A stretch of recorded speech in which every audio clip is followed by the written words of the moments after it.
कई सारे ऐसे मैचेस भी थे जहाँ पे केकेआर के फैंस को काफी मतलब होप भी मिली थी, मतलब कई सारे आइकॉनिक परफॉर्मेंस आई थी। मैकलम का 158 तो ले लो, शोएब अख्तर का वो जो 4 विकेट उन्होंने लिए थे दिल्ली गेम्स, हैट्रिक ली थी जो, उसकी मतलब बड़ी इंटरेस्टिंग स्टोरी है। अब शोएब अख्तर का उस टाइम पे जो है ना अपेरेंटली पीसीबी से लड़ाई हो रखी थी, अच्छा, ओवर अ स्टेटमेंट। मैंने उनके चैनल पे एक वीडियो देखा था इसी के रिगार्डिंग। तो वो कहते हैं कि मैंने एक रैंडम से कमेंट मारा था कैजुअल सा, और मेरी उनसे बनती नहीं थी वहाँ के चेयरमैन से, तो उन्होंने मेरे को पॉलिटिक्स चक्कर में निकाल दिया। अब मुझे नहीं पता कि सिर्फ पॉलिटिक्स चक्कर में इतनी सी बात पे कोई निकाल देगा, क्या पता बिहाइंड द सीन्स कोई बात हुई है, बट शोएब अख्तर का कहना ये था। तो उनको बैन कर दिया गया था उस टाइम पे पीसीबी से, हाँ, okay. क्रिकेट खेलने से। हाँ. तो उनको परमिशन नहीं मिली थी आईपीएल में आने की। तो शाहरुख खान, गांगुली सब कॉन्स्टेंटली इन टच में थे कि यार आ रहे हो कि नहीं आ रहे हो, कब आ रहे हो। Okay. फिर अल्टीमेटली उनका आना होता है, और वो एक इंजरी के थ्रू ही थे उस टाइम पर भी, जो कि उनका हमेशा होता है कि मेरे घुटने भी हाथ में आ जाते हैं, एक टांग से खेल लूंगा मैं जंग लड़ लूंगा, ये कर लूंगा। तो नहीं, बट मतलब उस बंदे में ये बात तो थी भाई, हाँ. वो कर्ज तो था। तो अपेरेंटली वो उस मैच में आते हैं and he was not fully fit. और यहाँ पे हमारे जो इस पूरे स्टोरी के विलन हैं उनकी एंट्री होती है, yeah. जॉन बुकैनन, जो कि ऑस्ट्रेलिया के वर्ल्ड कप विनिंग कोच थे 2003, 2007 और 2006 के मेरे ख्याल से चैंपियंस ट्रॉफी भी उनके अंडर जीते। ऑलवेज द ऑस्ट्रेलियंस भाई, ऑलवेज द ऑस्ट्रेलियंस। ये पता है केकेआर में जो मैं आपको बताया ना स्टोरी में ना, ये आपको ग्रेग चैपल वर्सेस गांगुली की याद दिलाएगा। लिटरली आपको ग्रेग चैपल गांगुली की याद दिलाएगा।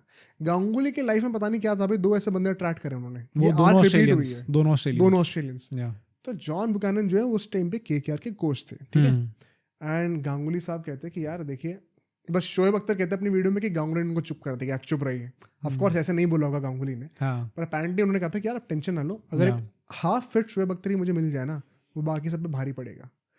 उस बैकड्रॉप से उस कॉन्वर्जेशन का वो था पूरा कॉन्टेक्स्ट, जिसके बाद अख्तर वो मैच खेलने आए थे दिल्ली के अगेंस्ट, और फिर 4 विकेट लिए थे ईडन गार्डन्स में। शोएब अख्तर कहते हैं ये पूरा स्टेडियम मुझे इतना बू करता था, गाली देता था जब मैं सचिन को आउट करता था, जब मैं द्रविड़ को आउट करता था, और आज मैं गंभीर और सहवाग को आउट कर रहा हूँ और ये टीम मेरे ये क्राउड मेरे लिए चीयर कर रही है।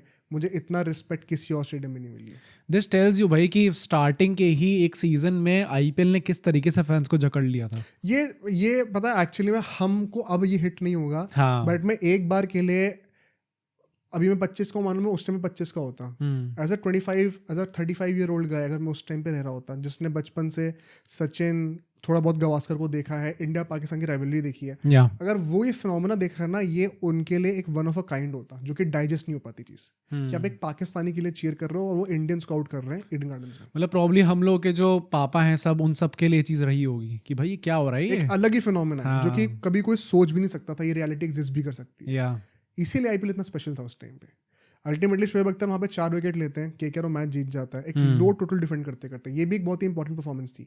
शाहरुख खान जो है वो शोएब अख्तर को भाई मतलब, या तो शोएब अख्तर खुद चढ़े हुए हैं, या तो शोएब अख्तर को उठा रखा है, कोशिश कर रहे हैं। Once again he was very passionate भाई। मैं जनरली बता रहा हूँ, मैंने आज तक किसी ओनर को, फॉरगेट शाहरुख खान, इतना इन्वेस्टेड नहीं देखा था जितना मैंने पहले सीजन में शाहरुख को देखा था।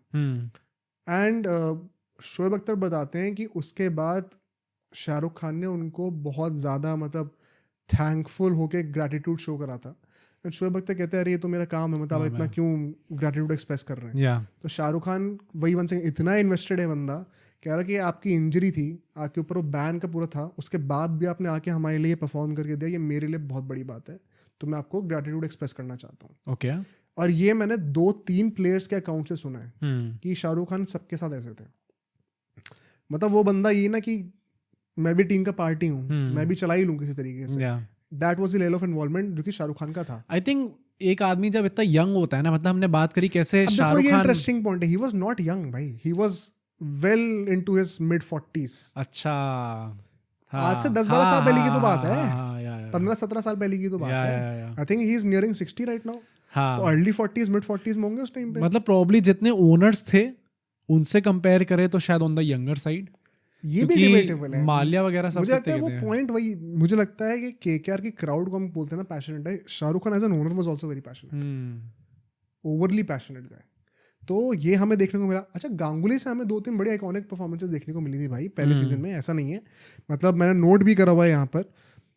सौरव गांगुली ने जो है एक मैच में बॉलिंग से, you won't believe this, 3 over डाले थे, सिर्फ 7 रन दिए थे और विकेट लिया था। 3 ओवर में 7 रन डाले। विद द बॉल परफॉर्म करके दे रहे हैं वो। एक मैच में उन्होंने 91 मारे थे और 2 विकेट भी लिए थे, ऑलराउंडर की तरह खेल रहे थे। अच्छा, I didn't know Ganguly bowling भी इतनी अच्छी करते थे। इतनी अच्छी तो कभी नहीं करते थे, बट हाँ उस सीन में उनका था। अच्छा, ओके।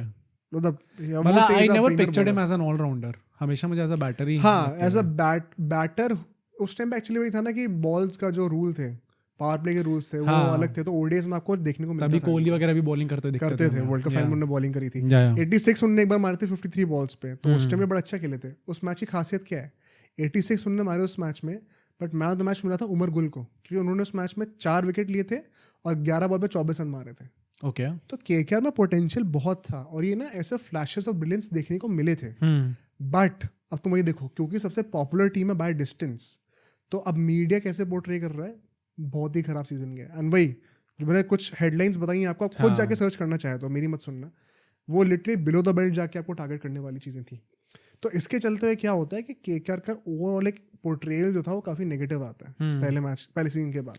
मतलब ऑल्दो हम लोग देखें तो पहले सीजन में जो हमारे प्रोटैगनिस्ट हैं, शाहरुख खान की हमें कुछ चीज़ें अच्छी देखने को मिली हैं, कुछ चीज़ें थोड़ी खराब देखने को मिली हैं। मतलब ये क्लियरली मुझे दिख रहा है कि बहुत पैशनेट गाय हैं और बहुत ही दिल की इंटेंशन अच्छी है, लेकिन वो टीम को अफेक्ट करनी शुरू हो गई। हाँ, मतलब he thinks of himself as a part of the team, but एक वो बाउंड्री होती है, एक वो लाइन होती है जो आपको क्रॉस नहीं करनी होती, वो हेयर एंड देयर क्रॉस हो जा रही है। ऑल्दो कुछ अच्छी चीज़ें भी हैं, जैसे शोएब अख्तर को उन्होंने जिस तरीके से थैंकफुल होकर बात करी उनसे, वो चीज़ सारे खिलाड़ियों को अच्छी लगेगी। सौरव गांगुली ने 369 रन मारे थे, being the top scorer of KKR.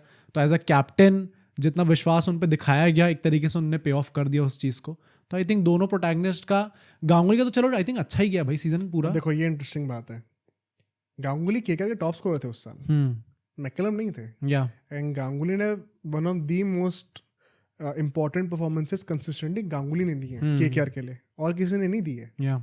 अब सोचो अगर एक क्लिप इतनी बढ़िया थी तो पूरा का पूरा पॉडकास्ट कितना बढ़िया होगा। तो अगर आपको इसी क्लिप का पूरा पॉडकास्ट देखना है तो यहाँ पे क्लिक करिए, और अगर आपको ऐसे ही और क्लिप्स बिंज वॉच करनी है तो यहाँ पे क्लिक करिए।